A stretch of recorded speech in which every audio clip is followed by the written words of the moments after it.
we've been watching Doctor Who's anniversary specials in the lead up to its 60th anniversary in less than a fortnight. Yeah, I know. Very exciting stuff. And it's all been leading to this now with our 50th anniversary review, Day of the Doctor, written by Stephen Moffat. It took me a couple of attempts to get that out.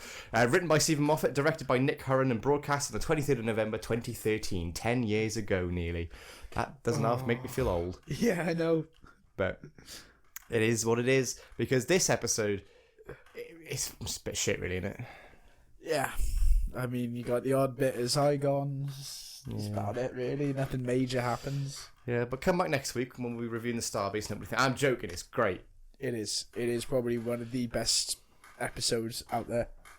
Yeah, it's genuinely the celebration side of it. I mean, there's a criticism that you can make that it's a bit more of a New Who celebration focus than all of Doctor Who, but for what it is, I think it's a pretty good anniversary, especially 50th anniversary. Like, there's a big fanfare, and we'll talk a bit about the 50th anniversary celebrations in general afterwards. But this episode is great because you're just straight into it.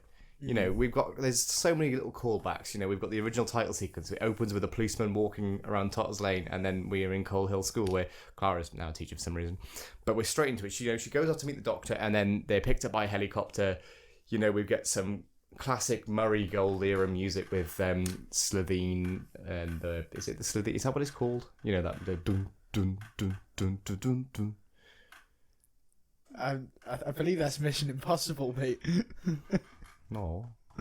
But yeah, we get dropped straight into it. You know, there's big crowds. It feels like a film straight away. It feels like, you know, did you watch this in the cinema? Yes, I did. In 3D. The 3D was great in this because it's shot in 3D. It's not just converted, which was at the time everything was just converted into 3D and it was just awful. This was the first time they'd done Doctor Who in the cinema as well, wasn't it? The dibs of like main series stuff, yeah. Obviously, we know there's a couple of the Peter Cushing films, and there were a few. I think there are probably some omnibuses somewhere in the world at some point. But this is the first time that it was going. Yeah, we're celebrating Doctor Who by sticking the anniversary special in cinemas, and it felt like a film. It feels like it's straight away. You know, we've got the big shots of London Matt Smith hanging from the police box, which I think the majority of that he did himself. Which fair play to him because he's got balls doing that. Yeah, you know, all the crowds are there, and there's nothing you could do about them, so they just have it written off as like, oh, it's just Darren Brown, isn't it? That's quite funny. You know, it starts like to feel like a proper universe because we've got Kate there, we've got the introduction of Osgood, who is a character I'm not too fussed on, but I know she does have her fans, so fair enough. Yeah. But you know, straight into things, it feels like Clara and the Doctor have never been away. My only gripe with the opening of Day of the Doctor is that we don't really get a resolution for the finale of Series 7, but I can but I can kind of see why we didn't, because obviously this is a special. It hasn't been on telly for all over the summer, you know, and it's to pull people in who haven't seen it for a while, going, 50th anniversary, that'd be worth a look. You can't really start where the last episode finished, you can't really, you know. No, yeah, you need a kind of a fresh start for this one. But I'd like at some point some sort of explanation. Yeah, you do get the callback to, right, you get the introduction in Name of the Doctor for John Hurt being the War Doctor. Yeah, I'm just on about the Doctor and Clara in the time stream. It's never it was never elaborated on after. Yeah, it was just sort of one of the few things that was left hanging from this era by the end of it. And like, you could argue that why wasn't she featured in Jodie's era as well? I know she died in Capaldi's, but if she went around the Doctor's timeline. I just assumed it was because they hadn't cast Jodie Whittaker at that point. Yeah, fair. I get what you're saying. That's just one of those things that can't be helped from a production standpoint. You can't predict the future. Yeah, that's just one of those things. It's like, you know, where you watch something like 5 Doctors, all of the Doctors. It's not. There's only 5 of them. It's that sort of. Technically 4. Shut up. But we're introduced to this big painting in the National Museum of Wales, of the National Gallery, and it's a lovely 3D image of the Time War. And who do we meet but John Hurt? What do we think of John Hurt as the War Doctor and as an incarnation of the Doctor in general? So I think he was a very good incarnation. I would have liked to have seen more of John Hurt, but it would have meant like a Time War focused run. Yeah, because that's one thing I did note about this is like, yeah, you get I think John Hurt, the War Doctor, is a thing that's born out of necessity. Moffat, you know, couldn't get Eccleston to agree to it it didn't feel right to use McGann, although I think you could have used McGann, to be quite honest. McGann is pushed to a lot of, dark points in the audios and stuff. It would have felt like, all right, it wouldn't have necessarily been like TV movie McGann pressing the button, but some of the stuff that happens to him in Big Finish, I could 100% see him pressing that button. But, I can see why they did it. And if you're going to do it, you're going to cast someone like John Hurt, you've got to get a big name in for this. And I think he knocks it out of the park as a one-off incarnation, and there's the big sort of supporting guest role of the special. I think he's great. I think, would I like to see more of him? Yeah, to an extent. I think too much would have probably lessened the impact of this. Yeah. I think it's always good to be left wanting more than being like, oh, not him again. It's the scenes in the Time War as well, because obviously through all this, where you meet John Hurt for the first time, Daleks have just surrounded a group of Time Lord civilians. Yeah. And they're about to exterminate him. The Doctor shows up after soldiers have run around. He's like, oh, give me a gun. Puts no more into the war. It's a pretty badass. It's very good scene. Very unlike Doctors that we've seen previously, and well, by that point anyway. But what I like as well is that with this point, because we're so close to the end of the Time War now, it's just resorted to all out just blasting each other. There's none of the, because the thing is with me is that I never wanted to see the Time War any more than we see here, and even that was enough. That was just enough. Any more than that for me lessens it, because you've got the whole like the Neverwhere King and his army of mean, and all that stuff is great because you don't know what it is. It's so incomprehensible. And I like by this point it's just resorted to an old style, just give him everything we've got and we'll do the same, and one of us is going to surely come out of this on top. Because I think if you start expanding on all like the mythical sounding things of the Time War, it lessens it. It's one of those things it belongs in the imagination. And that's why when Big Finish do the Time War, stuff like that. Because Big Finish do a lot of Time War stuff, and it's fine. But to me, it's just it's such a cash grab thing. It's like, look, we put the Eighth Doctor in the Time War. Look, here's the War Valiard, and that's an actual name of an episode, and I'm not even making that up. Here's Susan in the Time War. Here's what Gallifrey, and that's all fun as a one-off. But I just think expanding on it too much lessens the drama of it. You know what I mean? Yeah, the amount you see in this is the perfect amount. Yeah. Personally, I wouldn't mind a small mini series, maybe 3 or 4 episodes, just on the last days where it is all we have used everything we can. Yeah. Hell for leather now, do or die. Yeah, and it's just pure. That's all I want to see. I don't, as nice as it would be, it's in some ways to have all that stuff that's just taken out of your imagination and put onto a screen. Those last 4 days, last few days and so, would be incredible. Yeah. Tie it into maybe the Day of the Doctor, where he's just about to swander off with the moment. Yeah, we see bits and pieces of that in mini-sodes and stuff. Obviously we have Night of the Doctor as well, which we'll talk about in a bit. And there's another prequel called The Last Day, which is a soldier on Gallifrey as the Sky trying to break the Daleks finally managed to break through and everything. But that's all great. And then, we come out of that and the Doctor's, oh God, we've only just had a reminder of this guy and he's here again, what's going on? And then, it's bequeathed by Elizabeth I, and it's, David Tennant, who slips straight back into the role as if he'd never... I know it's only been about 3 years by this point, but it's like he's never been away. Yeah. And that bodes well for next month, well, this month, to be honest. Because that man is just... I don't think he could ever struggle to get into the part of the Doctor. No, because it's just so it's so closely associated with him, and he's such a fan of the show. He just straight back into this. It feels, and it's even the vibe of the episode. It feels like we're watching a David Tennant special for that chunk.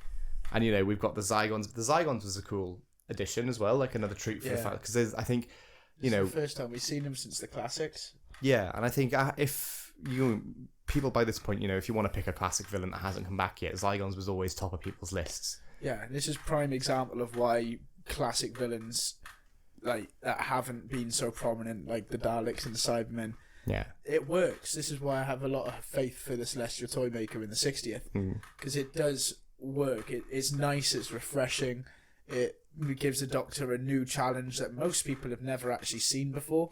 Yeah, and I think that the design of them is still very much Zygon. I do prefer the original, more slender look. I've changed. I think I've probably contradicted myself on this channel before by saying I prefer the new ones, but I do genuinely prefer the old ones now. And it's a shame they didn't have the for its.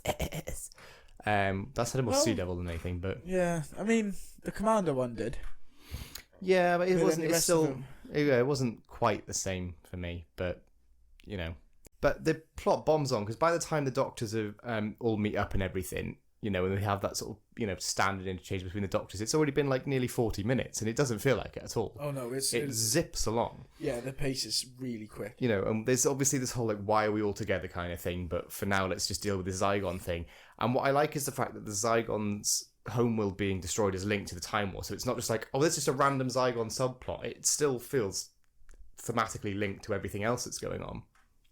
And I quite like that it's not necessarily, I think if this had just been a Zygon episode, it wouldn't have really worked. Like, even as not even a special, but just this whole, like, oh, the Zygons have been destroyed, they were in paintings and stuff, it'd be like, okay. But It's a bit naff. yeah, there's just enough of it to fill up a good portion of this and still have a bit of treat for the classic fans before then, we get really into the nitty-gritty stuff for the Time War.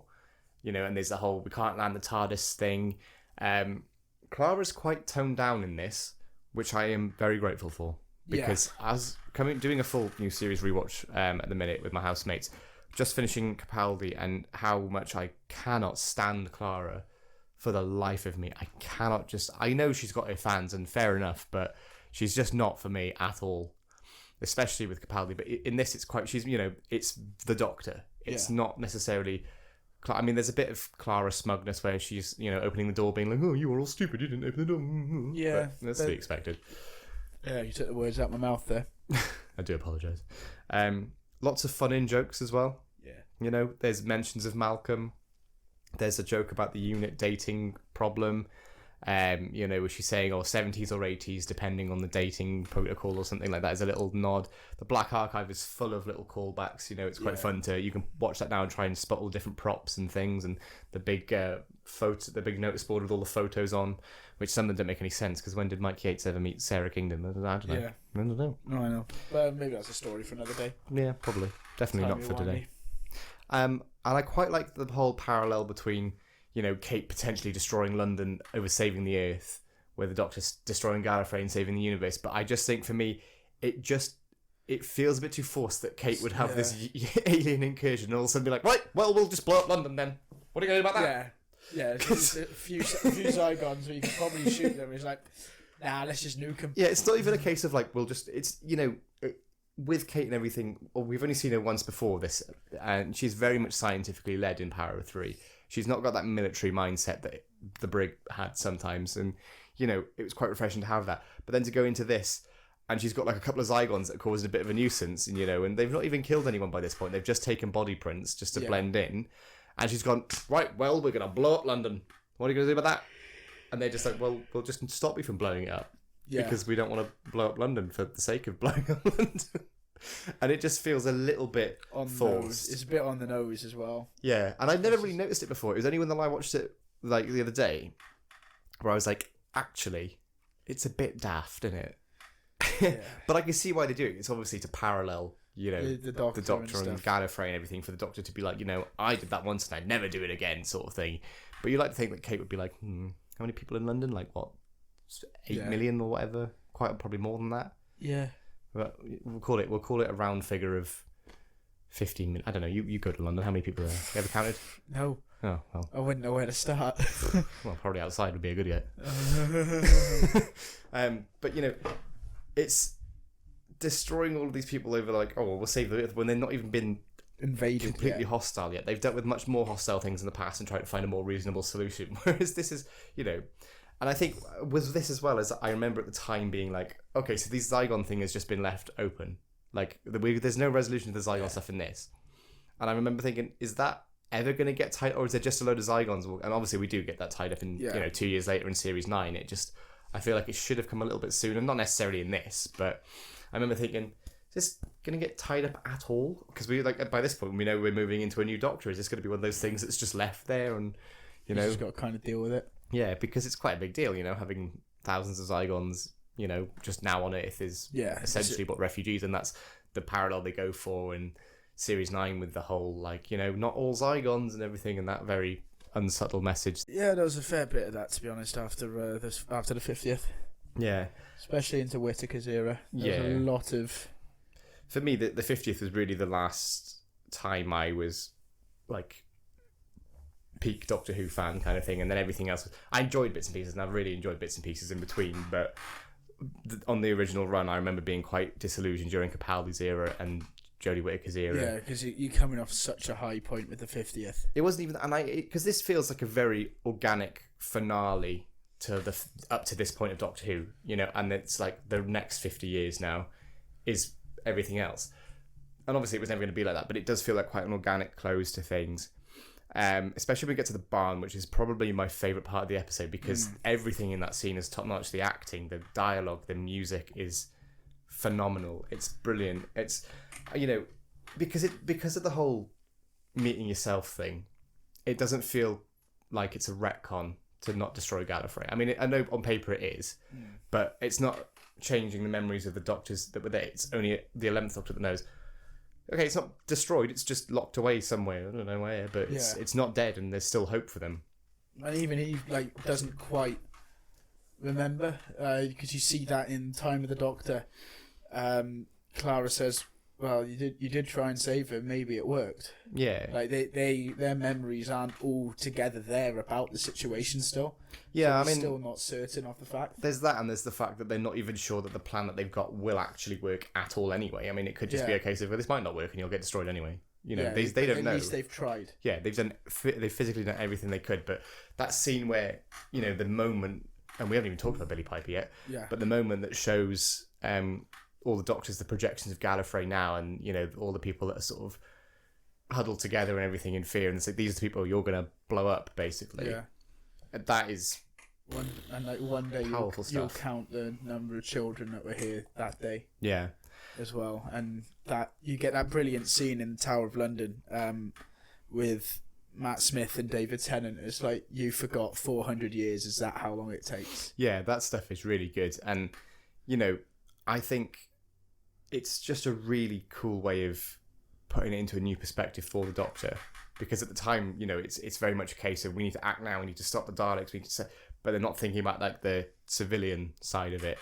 And I think to put that on the Doctor is, especially as someone who like has spent their entire existence up to that point defending the everyday person and all that, you know, it's quite powerful stuff, to be honest. Oh no, it was brilliant. Billie Piper is the moment though. I remember at the time when we saw the trailers and everything, I was like, that she's not talking like Rose. I mean, she looks like Rose, but she don't look like Rose, and she's not talking like Rose. And I'm so glad it wasn't Rose, because I think the only way that they could have done that would be to pluck Ten and Rose from Series 2 in that timeline and put them straight back in, because you can't have Rose come back again, because I feel, you know, it's even now people are like, oh, what if Rose is in the 60th? I'm like, I hope she's not. Imagine Rose popped up when he got married to Elizabeth.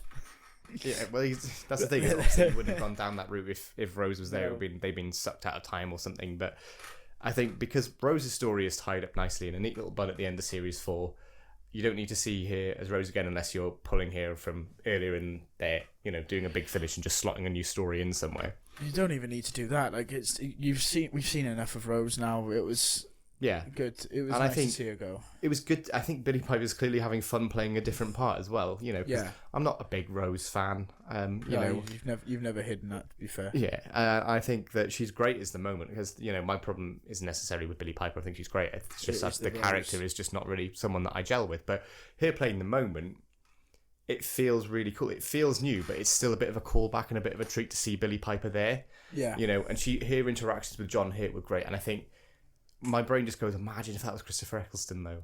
I mean, obviously it wouldn't really matter, because he wouldn't know who Rose is by that point, and he wouldn't remember all of it. But just to see those two together again would have been really, really cool. Yeah, no, I agree. But it still works, and I think she's great. She does have that sort of benevolent quality to her. She feels quite omnipotent, and, you know, not quite necessarily all there. And I think it works as the projection side of things. Why have you picked the squeakiest chair? They're all They're all squeaky. After that, then we obviously get to the big climax of the episode, where we see from the war room and all the Doctors are there in the TARDIS, and Matt Smith's got his script on the desk, on the console of the TARDIS, which is always good fun to just point out to people. And I think using the archive footage really works, because especially because we've seen so much of the other three that are actually there on the screens in the war room anyway, it doesn't feel too tacked on. It feels quite organic, and obviously the reveal of Capaldi was a cool surprise as well. Yeah, it was only really a half reveal. I mean, you can see clearly who it was. Yeah. Yeah, but it's just a cool thing of going, hey, we're not quite finished yet. Oh, this feels like a bit of finale, but, we've still got this whole new Doctor to come in, an episode's time, really, I guess. But yeah. Yeah. I just think it was really cool. Yeah. Am I right in saying that Matt Smith wasn't under contract as well for these? There was a point where the only one they had under contract would have been Jenna Coleman. Yeah. Which I think would have been dreadful. Yeah, I know. Imagine a 50th anniversary where you haven't got any doctors. But it's only, I think it was a logistic. People point out like it was some sort of issue, and it was a case of they just hadn't done the contracts yet. So just in case, for whatever reason, they couldn't sign them if something else came up, they did have to have a backup plan. But at that point, you just get Paul McGann, don't you? Yeah, that's all you need to do is just get Paul McGann and problem solved. You have Clara do a sort of Zagreus type thing where she's Charlie and she's guided through these different visions, and there's different actors playing different characters and that sort of thing. It's simple. That's what you do. You don't need to fanny around with any of this. But this works for me. It's got a lovely little epilogue as well, and the cameo at the end. Yes, but definitely not the Fourth Doctor. Yeah, I mean, it's quite a cool idea of bringing, having this idea, and it's aged quite well, really, if you think about it, because it's, it shows that sometimes the Doctor or Time Lord in general can, in the future, revisit old faces, which we are seeing in less than 2 weeks. Well, we're officially seeing Friday for Children in Need. Yeah, you know what I mean. So, I can't wait still, though. But it's works out quite well, and it means that it doesn't matter, because I know there's a lot of people that complain, you can't have these old Doctors back because they don't look the part. Of course they don't look the part. It was 40 years ago. Yeah. What do you expect? Yeah. They're like, I can't believe it. You can't have them back because they've aged. Yes, they're not really Time Lords. They are human beings at the end of the day. And if anything, Tales of the TARDIS proves that nobody actually cares. Like, you can keep your Disney de-aging, horrible, uncanny valley looking bollocks. Give me another... They did well for Hayden Christensen, to be fair. It still looks a bit weird to me in some scenes. Yeah, it is, but in Ahsoka, it worked. In some scenes, I still was a bit like, just because I know in my head, I know he doesn't look like that anymore. Yeah. Because it's 20 years on. So just let the man age gracefully. Yeah. Anyway, we're getting sidetracked. I could do a whole rant about this whole de-aging shite. Have you seen the new Indiana Jones film? No, not yet. I haven't seen it in full, but I've seen enough of the de-aging stuff to know it looks absolutely horrible. It looks like the Polar Express. Oh, God. It's dreadful. But whereas like Doctor Who proves that it doesn't matter, because you can just stick actors in it and people don't care because it's such a treat to see those actors. I'm not sitting there going, well, Colin Baker's hair's gone grey and he's got a bit bigger. Get a grip, honestly. They're not going to look exactly like they did back in their run. No, because... people age. Yeah, and Baker refuses to wear that multicoloured coat of shite. Yeah, and fair enough to him. Yeah, it is hideous. But no, Tom Baker in this is wonderful because it doesn't even feel like he's trying to play the Doctor. It doesn't feel like he's being. It just feels like Tom Baker has just walked onto the set. Started having a chat. Yeah, that's exactly what it feels like, and that's why Tom Baker's just mental but brilliant and just an alien in general. Sorry. But you get that as well with the painting, because obviously they're looking over the painting, giving this whole curator speech, and it's just like the title of the picture has got two. It's Gallifrey Fools and No More. It's like actually it's just one. It's Gallifrey Fools No More. Yeah, which is an indication that it worked. Yeah, and as soon as he says it, you think that makes so much more sense than Gallifrey Fools and No More and everything. You think, oh, it's two. It's one title. I'm not even cutting it. I can't be bothered.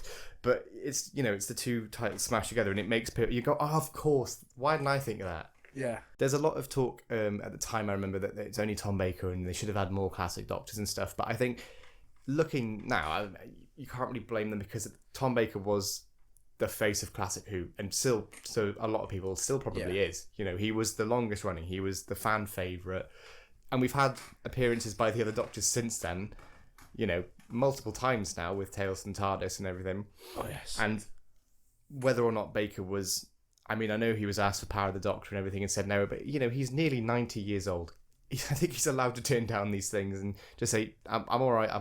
So it's quite nice to see him in this and give him the spotlight in this, because we've got other specials that we can, highlight the other Doctors in and everything. Yeah. And maybe even a spin-off for a certain Mr. McGann. But yeah, not that we're pushing. But yeah, I think overall... Day of the Doctor, brilliant, pretty good. Pretty damn Absolutely good. fantastic. Very, very good. Very subtle. I like that. Should we be absolute gimpy fanboys and try and rank the anniversaries, including Dimensions of Time? Right, Dimension in Times belongs in the corner next to the toilet. Right, it can sit there for all eternity and think about what it's done. Fair. Yeah, I mean, I agree with that. Above that, though, probably Scream of the Schalke, Yeah, just because the others are just, it's. I think the fault of it's the medium. It's not bad by any means, No. but I would pick the other three above Scream of the Schalke. I'm not saying that I Yeah. wouldn't watch Scream of the Schalke again. I absolutely would, but I'm more likely to watch the other three first before I go on to that. yeah, I agree. I would say Five Doctors. No, five Doctors next. Just because for me, Five Doctors was great. Actually, no, Three Doctors. Yeah, I'm getting the stories mixed up. With Right. Yeah. But it's very simple. 3 Doctors, there's 3 of them. 5 Doctors, Shut there's up. 5 of them. Right, I have had a long day. I can't math. Okay, Three Take Doctors. as much time as you need. No one's rushing you. 1, 2, 3. Three Doctors. This third one is the starting. It's a 10-year anniversary. It's the first one we get. It's great. You get an awful lot of fan service in that. It's a good laugh. You get them stupid little bubble wrap aliens as well. Great. You get introduced to Omega as well, Omega. which Omega. Omega. Yeah, same thing. No. He's not a Which I watch. think should. I think they should in some way try and find a way to bring him back, because he was a very good villain. He is, but I don't know who you get to play him now. And for me, I just feel like Omega works so well, and I think if there isn't really a clear way you bring him back, then just don't bother. Yeah, Like, just being like, oh, doing a master in the 80s. Oh, I actually escaped from being burned alive, and I escaped when you knackered my... It just gets a bit old, doesn't it? yeah, and this master escaped being killed and her ability to regenerate suspended by John Sims. Yeah. But we move on from that sort of thing. So, what comes in your second place then? Five Doctors. Which By puts this far. number 1. Yeah, this is always going to be number 1 for me. I would agree with you, but I would swap Day of the Doctor for 5 Doctors. Fair. Just because I've got a lot of nostalgia for the 5 Doctors from when I was little, and it's always one of the ones that I go to. It's probably one of the ones I've seen the most. I could have a go at quoting a lot of it word for word. And Day of the Doctor's good. I mean, don't get me wrong, I love Day of the Doctor, and I've seen that loads as well. I don't know. There's just something about 5 Doctors for me that always is a bit more... I mean, objectively speaking, Day of the Doctor is probably the better episode. I can admit that. Yeah. But favourite-wise... Oh yeah, no, this is completely personal and subjective. Yeah, if I was speaking objectively, then 100% Day of the Doctor comes out on top. But for me, I love 5 Doctors. It's brilliant. Yeah, that's fair enough. So there we are. We've done it. Do we want to talk about the 50th anniversary celebrations in general? Yeah, so Because I think it makes an interesting parallel to this year. I mean, we've done a video about what's happening this year. yeah, Right. so there was that mini-sode the night before called The Night of the Doctor, Yeah, which was... ruined by the thumbnail that the BBC put on the bloody video, because it was only on iPlayer as well. It's 10 years and he's still not over it. Yeah, it would have been a lot better had you been watching it and be like, oh my god, it's Paul McGann. The same way with... Which was what happened to me. Thanks, Dad. With the same way with World Enough in Time, The Doctor Falls, if that big reveal of John Sims being the Master again hadn't been ruined earlier, Yeah. it would have been incredible. Let it happen. I fully owe a lot of my thanks to my father for this, because when this came out, the thumbnail was there. I hadn't seen anything had come out yet. I think I only got back in from school or whatever. My dad chatted to me and said, oh, there's a little mini episode of Doctor Who. Oh, okay, cool. And he already had it paused on like the spaceship and everything. I was like, cool, this could be fun. Night of the Doctor, that sounds interesting. And then you see Paul McGann, and I think my jaw hit the floor with an audible thud. Yeah. And we had 7 minutes of brilliant. It makes Big Finish canon, so that's all good.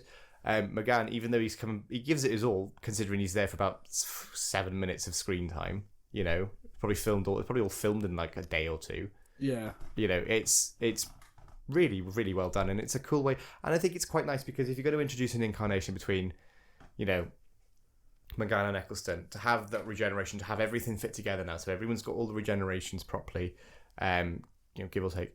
And it also gives that regeneration as well. It doesn't just stop there. You see him start to change into Christopher Eccleston, Day the Doctor, but to finally have a McGann regeneration and a reason why.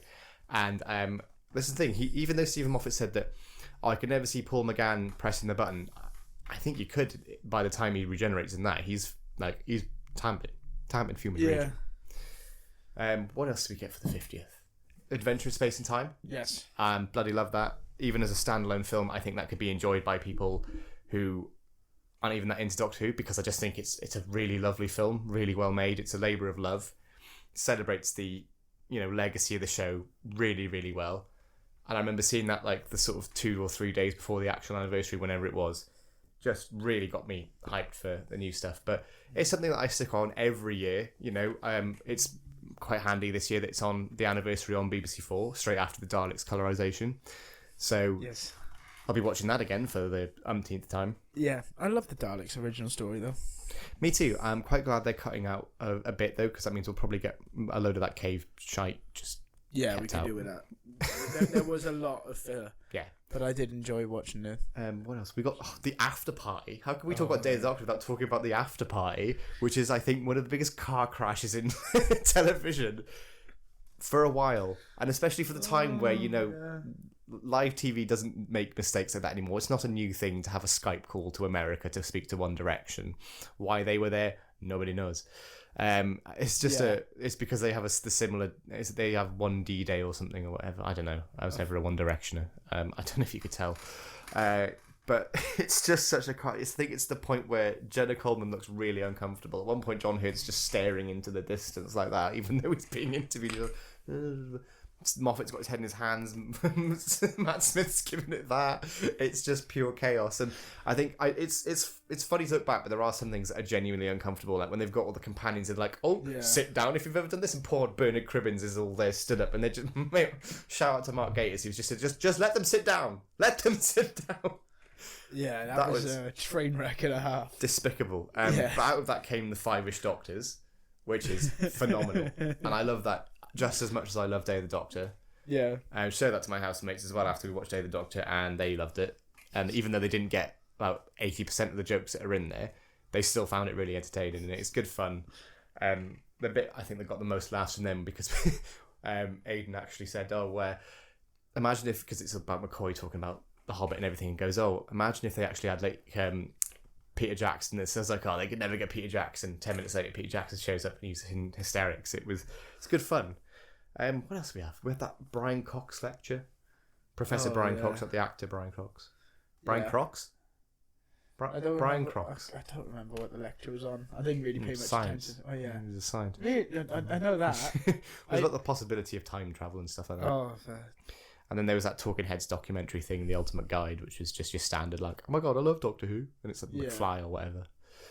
But talking about their favourite episodes and stuff. Yeah, there was a celebration in London that I didn't go to, so I don't want to bring that up.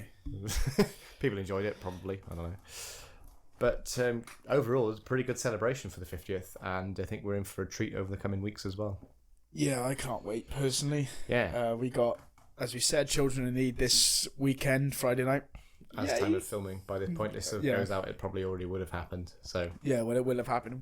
Time travel. Yes, timey-wimey. We've had Children in Need. It was really good. It was really bad. There you go. Yeah, there we go. All We're bases covered now.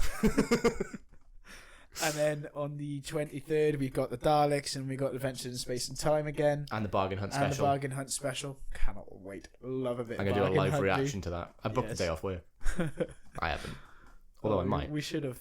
And then on the Saturday following this, we then get the first 60th anniversary special. Followed by Doctor Who Unleashed, and then followed by the Secrets and Scandals of Doctor Who on Channel 5, which I'm sure will be worth a watch. Yeah. That'll be interesting. It'd probably just be the same, 4 stories that people tell at conventions all the time. I guarantee you, Sophie Aldred in the water tank. It'll be that newspaper article that suggested some things about John Nathan Turner, but then used a picture of Colin Baker. That caused a bit of a fuss. Yeah. What else will be in there? probably something Patrick to do. Troughton. Yeah, Patrick Troughton and his Fan base. Google. No, actually, don't. It could be something to do with his affairs. I don't know. Stop banging the microphone, Will. I just know. I think it's going to be one of those like awful Channel 5 documentaries that are like a guilty pleasure, which I think will be quite funny to end the evening on after a special and the behind the scenes. And then we've got one more video special to come out before then, which we won't talk about because it's a surprise. Yes. I've also got another little thing to come out end of this week, probably, if I can get it edited in time. And then we've got a big special for next week, just before the anniversary, which will be split into 2 parts, so enjoy that. First part will go out on the 23rd, and the second probably on the 25th in the morning, for you to watch before the festivities begin in the evening. Thank you very much as well for all the comments and the views and the likes and everything of my top 10 classic stories to get you into it. Glad that's gone down well, because I did that pretty much off the cuff, and you can't tell. Definitely can. But yeah, we will be back next week, ready to go, and hope you joined us, and thank you for joining us on this little rambling rewatch of anniversary specials. Yeah, thank you. Don't forget to like, share, and subscribe as well if you want to see more from us, especially with the 60th coming up, because we've been looking forward to this for so long. But first time we reviewed a new episode on the channel. Yes. So so please be there for that. But yeah, that's it from us. Should we go watch Dimensions in Time? No. Okay, enough. Ta-da. Bye.